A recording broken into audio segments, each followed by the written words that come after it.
Começando mais um BR22 Romulo Souza, eu sou Romulo Souza, também chamado BR22.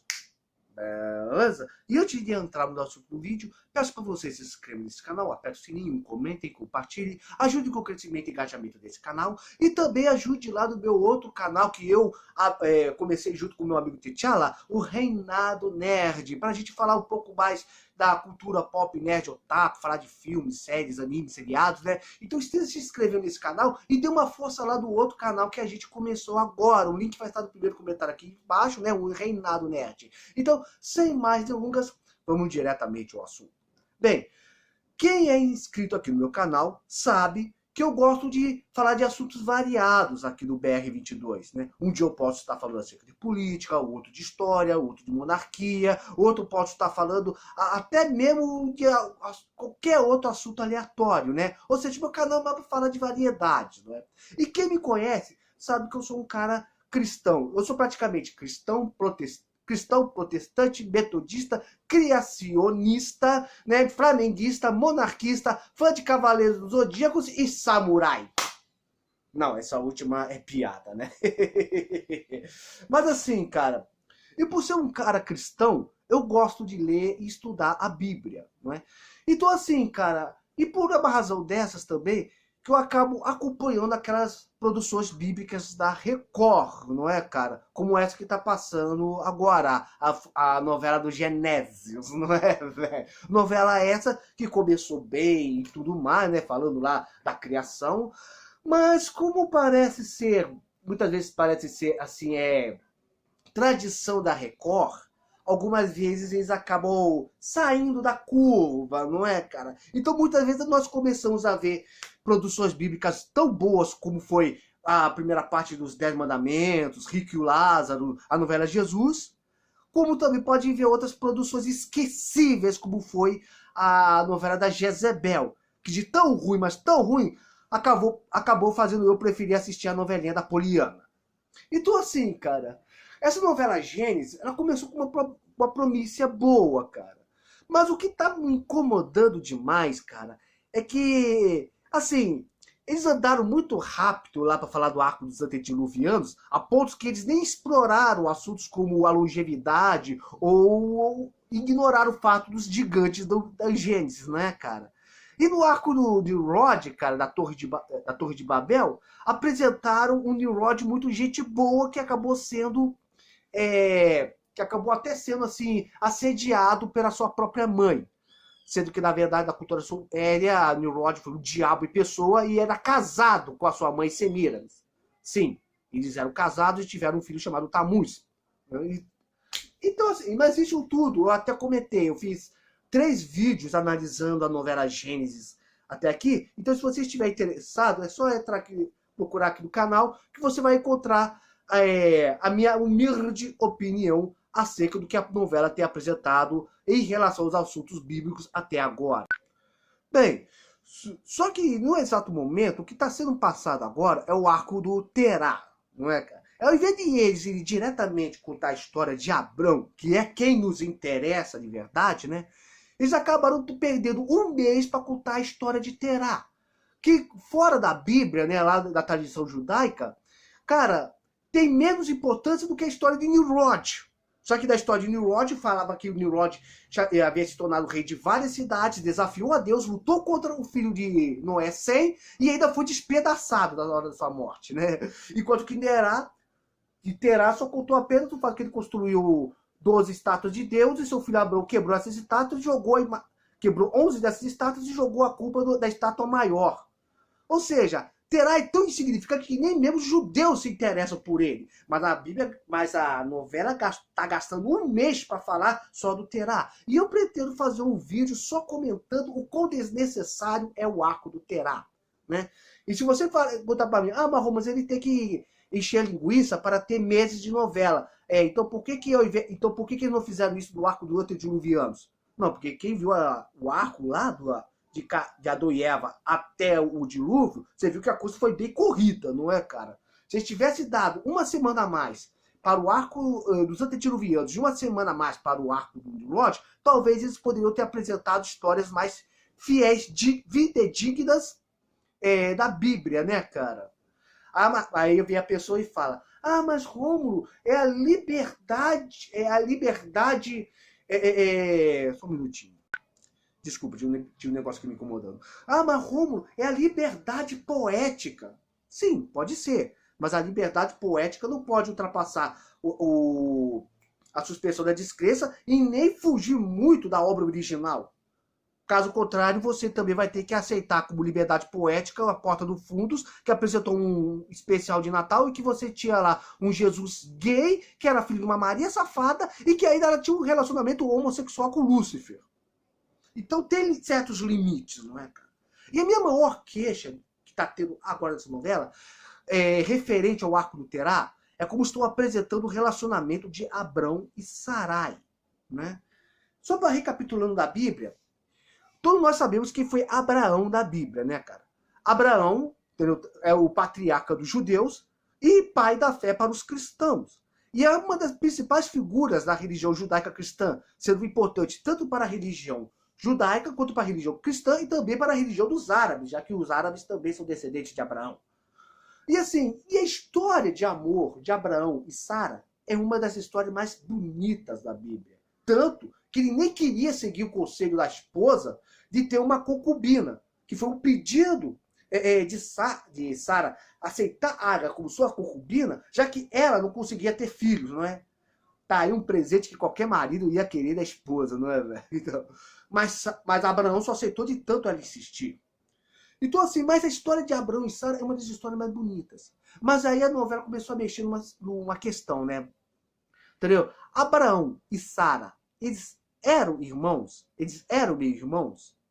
Segundo a Bíblia, sim, eles eram meio irmãos por parte de pai. Entendeu? Só para você ter falando rapidamente. Abraão chegou em Canaã, ele foi diretamente para o Egito, né? Passou um período de seca em Canaã, ele foi para o Egito. Chegando lá, o faraó ficou arrastando água para cima da esposa dele e ele, por medo, pediu para falar, fala que você somente é minha irmã, né? No final, nós descobrimos que realmente ele não mentiu. Ele apenas omitiu o fato que eles eram casados, mas não mentiu do fato de serem irmãos, né? E 2 vezes isso aconteceu, tanto com o rei do Egito, quanto com o rei dos filisteus. Aí eu pergunto, mas porra, Abraão era realmente casado com Sara? Existe uma coisa chamada endogamia, né? Um casamento endogâmico, que é um casamento feito entre irmãos, não é, cara? A endogamia é um relacionamento entre pessoas de uma mesma família, sendo primos ou irmãos. E isso é uma prática muito comum da época bíblica, né, velho? Principalmente entre os egípcios. Né? Tanto é que é até interessante, porque Abraão revelou que é irmão de sua esposa justamente para o faraó. E da família do faraó tinham essas práticas. Sabe o Ramsés II? Aquele mesmo que apareceu lá dos 10 mandamentos, né? E cuja irmã Renutimire era a mãe adotiva de Moisés? Então, 2 coisas. Primeiro, Ramsés não era contemporâneo de Moisés, porque o êxodo aconteceu no ano de 1440 a.C., enquanto que Ramsés governou o Egito no ano de 1220, ou seja, 200 anos praticamente depois do êxodo. E assim, cara, para quem conhece a história de Ramsés II, sabe que Ramsés II era casado com a sua própria irmã Renutimire, que era filha de Seti, pai de Ramsés II. Ou seja, era hábito do faraó casar-se com as próprias meia-irmãs. Era uma hábito não só dos faraós, mas de muitas monarquias dos impérios antigos eram isso. E essa prática endogâmica também era a prática de outras tribos, cara. Só para você ter uma ideia, Abraão era casado com Sarai, filha de seu pai Terá, o que poderia explicar muita coisa acerca de Terá, acerca da família de Terá.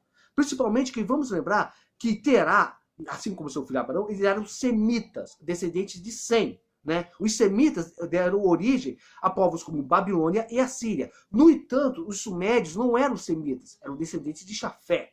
Levando em conta que a família de Terá vivia em Ur dos Caldeus, isso leva a crer que talvez, teoria minha, Terá vivesse em Ur, mas não na cidade de Ur. Talvez nos arredores, né?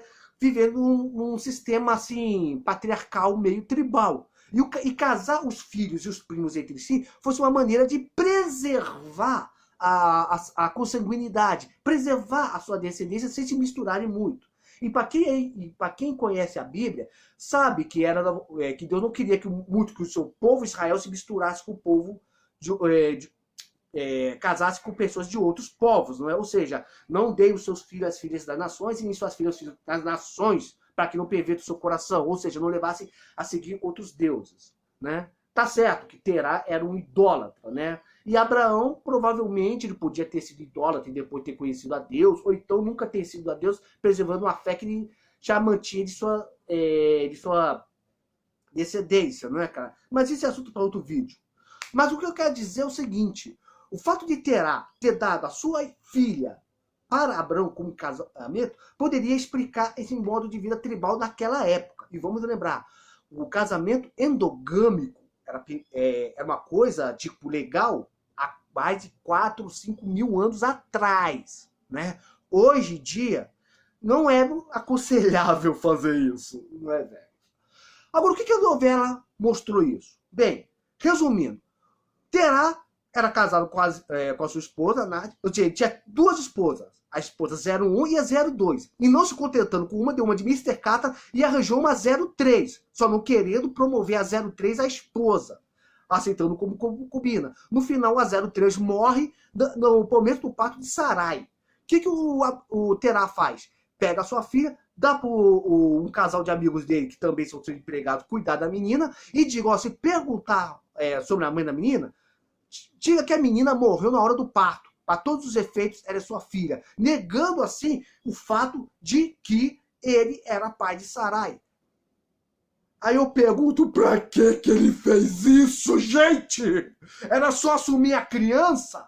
Ele veio com a desculpa, mas acontece que a minha esposa, a 01 tá passando mal e a 02 não queria. Cara, naquela época, o homem podia mandar e a mulher obedecer se ela reclamar. Se ele batesse o pé e dizer, é minha filha e vocês vão criar, eles teriam que aceitar. Principalmente a 02, principalmente a esposa 02.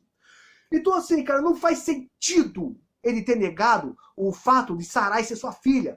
Até porque ela era filha de uma concubina. Não havia necessidade dele negar isso. Negar a paternidade de Sarai. Então você vê que é um roteiro totalmente desnecessário. E assim, cara, e você vê que a novela não parece querer explicar muito acerca da endogamia, principalmente levando em consideração que Abrão se apaixonou por Sarai e Terá negou isso, querendo que ele se case com uma nobre, né? Só que aí a gente vê o furo do roteiro. Existem novelas, cara, na qual cria essa situação, né? Que o rapaz é apaixonado por uma menina e que depois eles descobrem que o pai da moça também era seu pai. E que os dois são meio irmãos. E a novela cria toda uma cena, todo um drama. E agora como é que nós vamos fazer? Porque assim ela é minha irmã. Irmão com irmão não pode. Bom, esse tipo de drama pode ser muito bom em novelas cuja história acontece no tempo atual. Mas nós estamos falando de uma história que aconteceu há mais de 5 mil anos atrás. E por que isso me incomoda muito? Simples. Essa novela não é assistida só por pessoas crentes. Quando eu falo crente, eu falo católicos e evangélicos. Não é assistido somente pelo pessoal cristão. Tem muitas pessoas que não são crentes, que não são cristãos, e que acompanham a novela.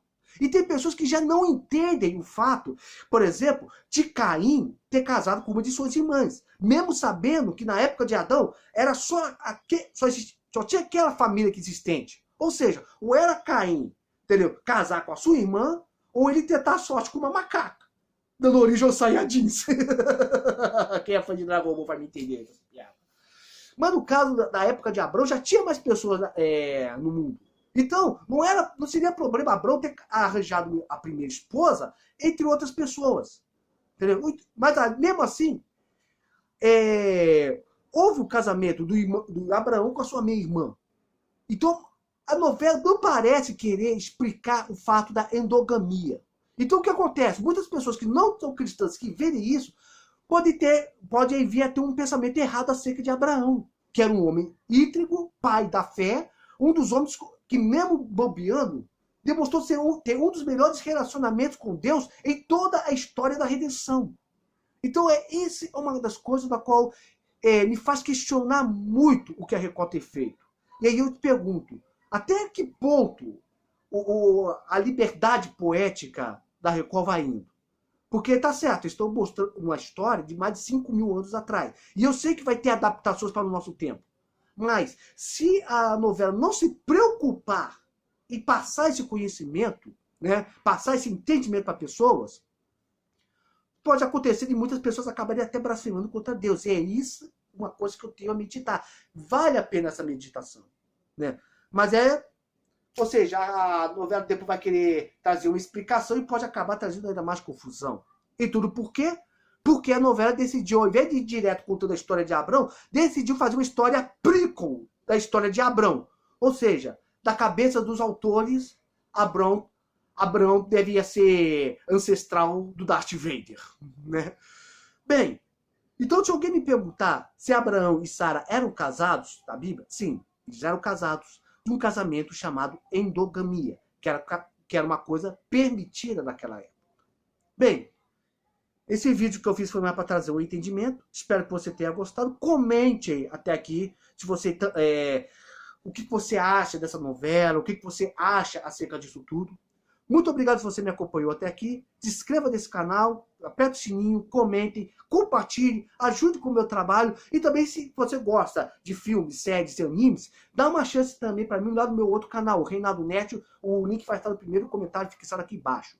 Muito obrigado por tudo. Que Deus esteja abençoando você nesse dia de hoje. Até, tchau e shalom.